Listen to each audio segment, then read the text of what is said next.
Europe 1.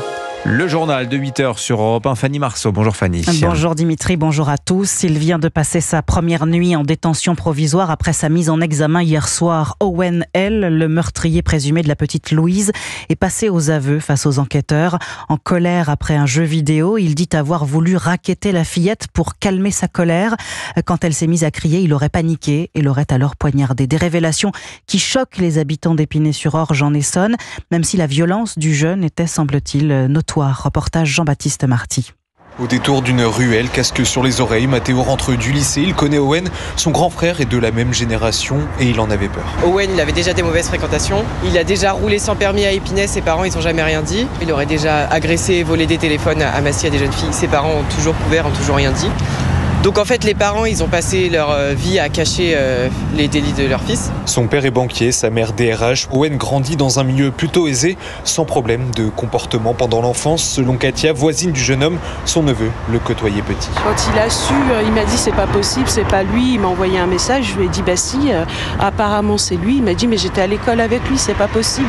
Moi je me souviens de quelqu'un vraiment gentil, timide, réservé. Son tempérament violent et impulsif, c'est à l'adolescence qu'il le développe, notamment à travers les jeux vidéo. Owen avait d'ailleurs perdu une partie quelques minutes avant le crime. Jean-Baptiste Marty. Grenoble, à présent, se réveille également sonné ce matin. Hier soir, dans le quartier sensible du village olympique, une grenade a explosé dans un bar associatif. Bilan 12 blessés, dont 6 graves. On retrouve sur place le correspondant d'Europe 1. Bonjour Jean-Luc Boujon. Bonjour. Que sait-on de ce qui s'est passé exactement hier soir, Jean-Luc ? Alors on sait qu'un homme est arrivé vers 20h dans ce bar associatif en règle générale fréquenté par la communauté turque et il a lancé une grenade. L'explosion a littéralement soufflé le local où se trouvaient de nombreux clients en train de jouer aux cartes ou de regarder la télévision. Le bilan est lourd, 12 blessés dont 2 sont toujours dans un état grave. Cette voisine a entendu l'explosion hier soir depuis son balcon. Lors de l'explosion, j'ai regardé dans mon balcon et je pense avoir vu la personne courir vers l'IMT. Il prenait la fuite quoi. Oui, c'était clairement ça. Après quand on sortait, on voyait les blessés. C'était assez choquant, quoi. Jusqu'à ce que les pompiers interviennent et la police arrive. Une grenade, c'est pas rien. Ça génère de la peur. On se sent pas en sécurité. On sait que c'est en bas de chez soi. Et puis même, il y avait des enfants dehors pendant ce moment-là. Du coup, on se sent pas trop en sécurité, quoi. Alors les motivations de l'assaillant sont encore inconnues, mais à ce stade, le procureur de Grenoble écarte l'hypothèse terroriste, reste celle des trafics de drogue et d'un éventuel règlement de compte, si nombreux à Grenoble ces derniers mois.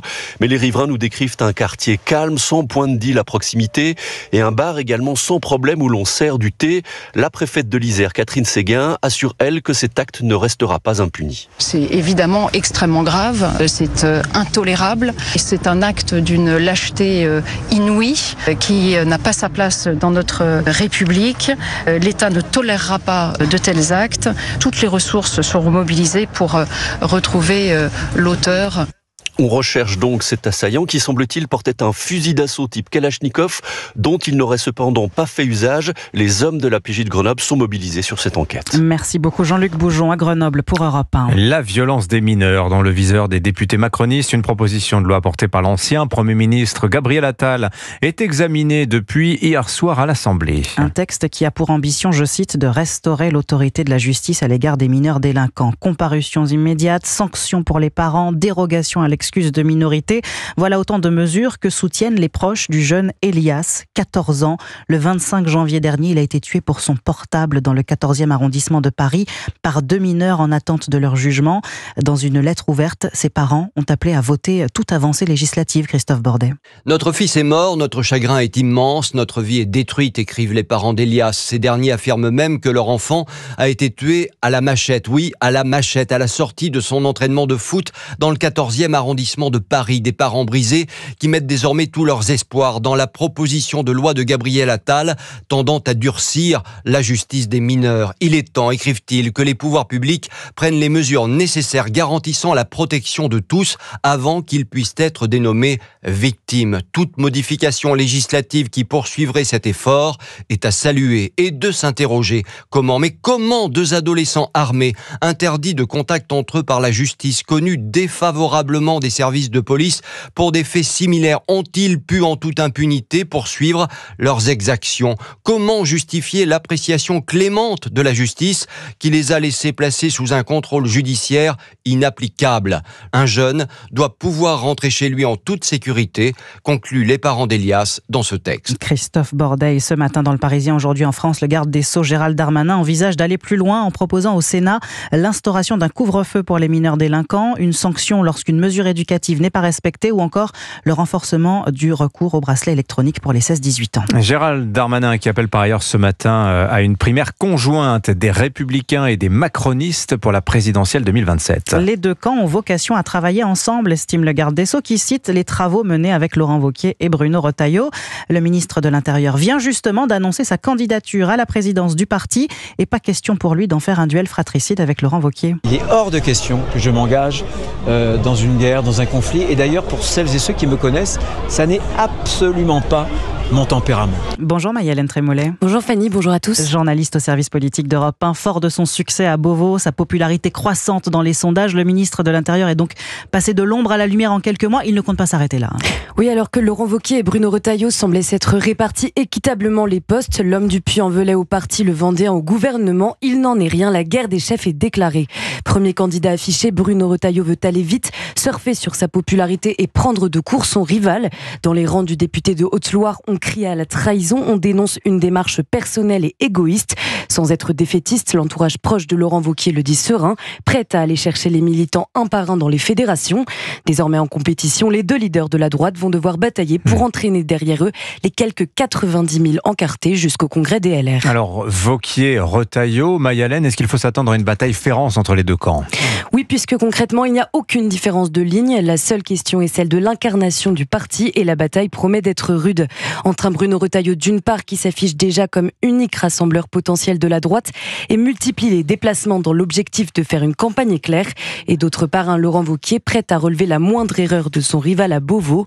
L'un de ses proches anticipe « Il faut m'expliquer comment on fait campagne en étant à Beauvau » avant de conclure « C'est un match à mort dans lequel Laurent Wauquiez joue sa survie, mais au fond pour la droite, c'est perdant-perdant ». Maï-Hélène Trémollet du service politique d'Europe 1. Retrouvez l'ensemble des sujets sur la bataille de la présidence des Républicains sur le site europe1.fr et l'application Europe 1.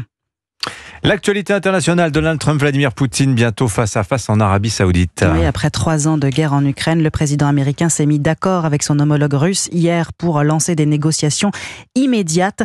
Il a également échangé avec Volodymyr Zelensky pour tenter de proposer un plan pour la paix. Venons-en au sport et cette nouvelle crise du football français. Le diffuseur de la Ligue 1, le Britannique DAZN, menace de ne pas payer la 4e échéance du contrat. La Ligue de football professionnel a donc assigné la plateforme en référé devant le tribunal de commerce de Paris. Pas question de renoncer au paiement des droits de diffusion. Ils sont vitaux pour les clubs français, Cyril de la Morinerie. Oui, DAZN, qui diffuse 8 matchs par journée de Ligue 1, n'a payé que la moitié de sa facture de février. La chaîne a placé les 50% restants sous séquestre, soit la bagatelle de 35 millions d'euros. La plateforme britannique reproche notamment à la Ligue de ne pas lutter suffisamment contre le piratage.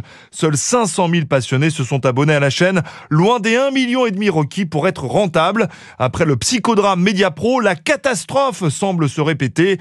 Mais pour Pierre Masse, spécialiste des droits télé, il s'agit surtout pour DAZN d'obtenir un rabais. Il y a une grosse différence avec Mediapro, c'est que Mediapro, eux, ils avaient envie de partir, donc le défaut de paiement et dans les mois qui suivent, ils sont partis, tandis que DAZN ne veut pas partir. DAZN a la volonté, qu'il manifeste même de manière assez agressive, de renégocier son contrat, mais DAZN veut rester. Un bras de fer judiciaire est désormais engagé car les présidents de clubs ont besoin de cet argent pour payer les salaires. Quant au risque d'écran noir, il semble pour le moment exclu en cas de départ de DAZN. La Ligue pourrait créer une plateforme et diffuser elle-même les matchs. Cyril de la Morinerie. Merci Fanny Marceau, c'était votre journal. Dans un instant sur Europe 1.